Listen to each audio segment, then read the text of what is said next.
एक सहेली ने दूसरी सहेली से पूछा, बच्चा पैदा होने की खुशी में तुम्हारे पति ने तुम्हें क्या तोहफा दिया? सहेली ने कहा, कुछ भी नहीं। उसने सवाल करते हुए पूछा कि क्या ये अच्छी बात है?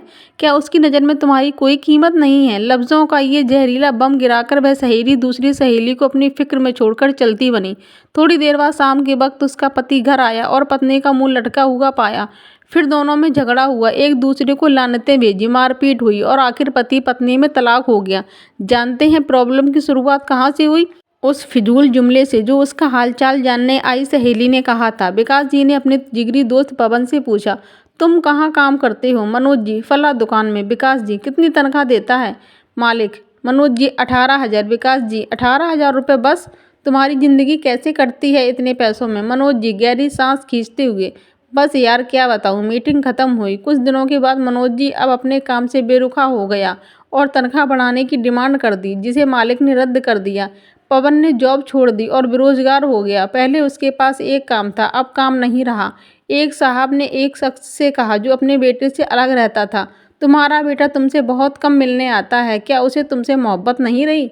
बाप ने कहा, बेटा ज़्यादा व्यस्त रहता है, उसका काम का शेड्यूल बहुत सख्त है, उसकी बीवी बच्चे हैं, उसे बहुत कम वक्त मिलता है। पहला आदमी बोला, वाह, ये क्या बात हुई? तुमने उसे पाला पोसा, उसकी हर ख्वाहिश पूरी की, अब उसको बुढ़ापे में व्यस्तता की वजह से मिलने का वक्त नहीं मिलता? तो यह ना मिलने का बहाना है। इस बातचीत के बाद बाप के दिल में बेटे के प्रति शंका पैदा हो गई। बेटा जब भी मिलने आता तो वो यही सोचता रहता कि उसके पास उसके लिए वक्त है सिवाय मेरे। याद रखिए, जुबान से निकले शब्द दूसरे पर बड़ा गहरा असर डाल देते हैं।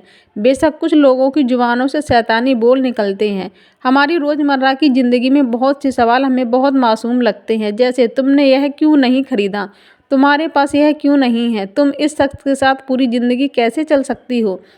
तुम उसे कैसे मान सकते हो? आदि आदि। इस तरह के बेमतलबी फिजूल के सवाल नादानी में या बिना मकसद के हम पूछ बैठते हैं, जबकि हम यह भूल जाते हैं कि हमारे ये सवाल सुनने वाले के दिल में नफरत या मोहब्बत का कौन सा बीज बो रहे हैं।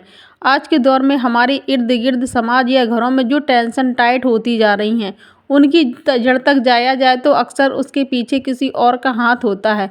वो ये नहीं जानते कि नादानी में या जानबूझकर बोले जाने वाले जुमले किसी ज़िंदगी को तबाह कर सकते हैं।